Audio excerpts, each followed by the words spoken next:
Hey there, Maverick. I am so glad you're here. Let's dig into the big dreams, bold moves, and the million lessons along the way. This is our check-in, just you and me, crafting and claiming a life that is fully yours. So today I wanted to start way back at the beginning of my story. And the reason I thought this is so important is because oftentimes I see people on stage with the spotlights, or I meet them in a meet and greet, or maybe I have them sign my book, and they look like these amazing polished giants in some ways on stage. And you never really know how they started or what the behind the scenes looks like. I think there's so much that can be told by the way someone was raised and who their family is, and just that foundational piece. And so today I just want to be vulnerable and just share my story with you, and just so you could get to know me a little bit better. So my story is actually a little bit of a miracle, and I think it's unique because from the time I was little, I was told that I was a miracle baby. Now, obviously, all babies are miracles to some degree. I mean, the whole creation of life is a miracle in itself, but my story is a little bit unique. See, my dad, when he was about 21, was going on a gravel road, and he turned a corner too sharp and ended up going off the road and hit a guardrail. And now this metal guardrail split his car and himself in half. And he was literally stuck to this guardrail in this horrific car accident. And luckily, on this gravel road, not too long later, a truck came by, and this truck saw my dad in his car, and he went over to try to help him. Now, this car was a mess in this guardrail, but this man just happened to be a welder. Not only was he a welder, but he actually had his welder machine in the back of his truck, his cutting torch, and he literally cut my dad out of his car and took him to the hospital. I don't know who this man is, but he obviously is a hero and was there at just the right time. I can't even imagine driving up to a scene like that. And again, luckily he had the tools, because how helpless would you feel if you couldn't, right? But my dad survived. Obviously, he had to have some major surgeries. He actually lost a couple inches off of one of his legs. It was so shattered. But the thing that he was most devastated about was before he left the hospital, the doctors told him that he would never be able to have kids. So obviously that was a big blow to a 21-year-old who always dreamed of having a family.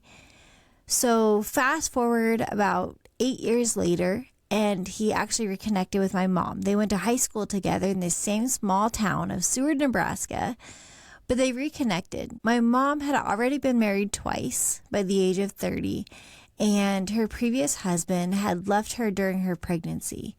And so she was back in her hometown living with my grandparents and a little baby who is obviously my sister. And my dad was all in. There's pictures of my dad helping my sister learn to walk. When they did get married, my dad legally adopted my sister, and I assume that was his way of having the family he always wanted. I always think that's really special because I married a single bachelor guy, and he married into my family. That story will come later down the road. But to take on someone else's kid is a huge responsibility as a step parent. And I feel like it was a blessing that my dad did that with open arms, and probably because of what the doctors told him about not being able to have kids himself. Well, not long after they were married, Miracle, me, showed up into this world. My birthday is May 14th. It's right around Mother's Day, and my mom always said that I was the Mother's Day gift to all the grandmas and aunts and everyone in the family. And I remember them saying there was no greater gift, especially after the miracle that I was. So the story shows a couple different things. Obviously, doctors aren't always right, but also I do think that, you know, my dad really prayed for a family, and he did get it in my mom and my sister, but he wanted it even more. And that's where I came along. And then 2 years later, my little sister came along as well. So there's 3 girls, and I'm right in the middle. So my dad was a farmer and farmed his land with my grandpa and a couple hired hands. They had a small farm in Seward where they farmed beans and milo and corn, I think. But I do remember, long days, lots of talk about the weather. I would help drive tractors from one farm to the other. At least I remember a few minutes on the side of the highway driving a tractor as we were managing these two farms. My mom, on the other hand, was a kindergarten teacher and actually taught several years in a 1-room or a 2-room schoolhouse. So it was her and one other teacher teaching everything from kindergarten to 4th grade.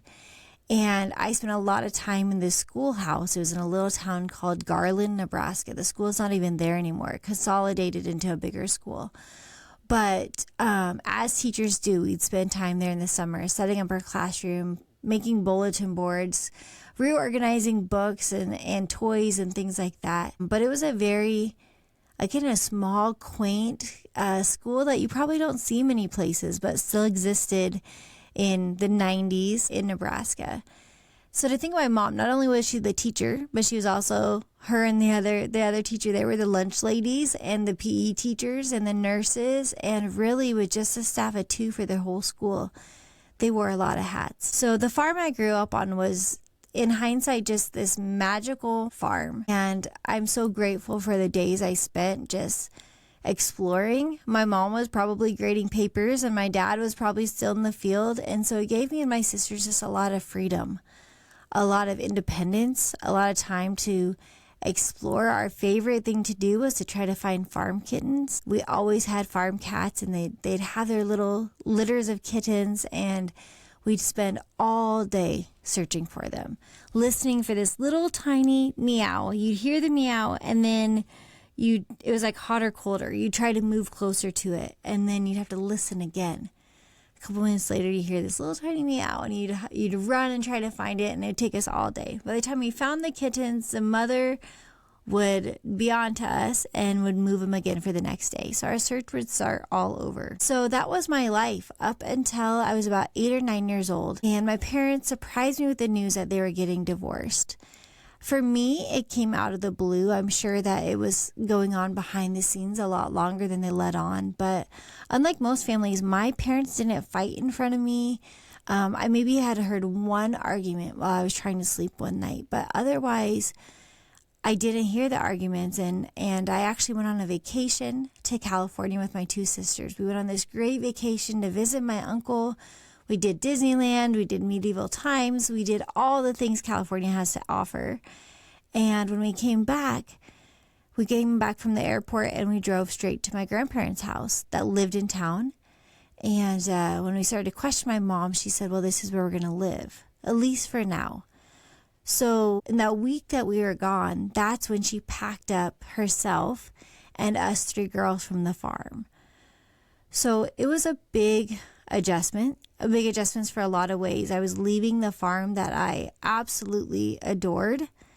I was always a daddy's girl, and I was leaving my dad. Even though we were just moving into town, which was only about 5 or 6 minutes away, 5 or 6 miles away, it seemed like we were moving to another country. And also, back in this small town in the 90s, I was the only kid I knew whose parents were getting a divorce or were divorced. So I remember having so much shame around having to say my mom's house or my dad's house. Or, in the small town, people would ask, like, is your mom dating anyone? And that was always a hard topic for me. I actually had one best friend growing up, and she had a farm just down the road. And her parents were actually split up, but for a different reason. But her mom did not live with them. And I remember we would play like matchmaker, trying to match our parents up because we were the only people we knew whose parents were not together. That was the first time I think I felt different, and I felt like I didn't fit in, and I didn't know what the future held. I didn't know if it was going to be okay. I just remember feeling like no one could quite understand what I was going through. Even my mom and my dad, they would put on happy faces, and, I'd see my dad on the weekends, and we'd go to movies, and we'd play catch in the yard, and so I still had that piece of him, but something changed that day, and I truly feel like in a lot of ways, that's the day that I had to grow up. I had to take responsibility, I think, for my mom and my sisters, kind of protect them, I felt like, in the house. Even though I was 8 years old, my dad had a lot of health issues. He was diabetic from the time he was a toddler. And so I felt like all of a sudden I became someone who was in charge of his health and had to make sure that he took his medication and make sure that he made his doctor's appointments. And when I think back to that, that was just a big shift that to me happened in one day. So I don't know if you have a day in your life that you can think back to that was kind of that pivotal day, that pivotal moment in your life when things just shifted. Coming home from that airport from California, that day was the biggest shift in my childhood. And a lot of who I am today, I can actually pinpoint back to that day, or at least that season of my life. So I'm going to continue in the next episode, kind of that next phase, that elementary school phase, that junior high phase. Oh man, you all know those junior high days. It gets fun. But until next time, I hope you enjoyed this conversation. I hope you spent some time reflecting on your foundation and where you started from, because it is so important for us to not live in the past, but also acknowledge who we are today is based a lot on who we were and who was around us those early years. So if you'd like to keep this conversation going, you can always find me on Instagram at the Juliet Wright. But make sure to go out there and create and claim and conquer the life you're here to live. And always remember, I have your back.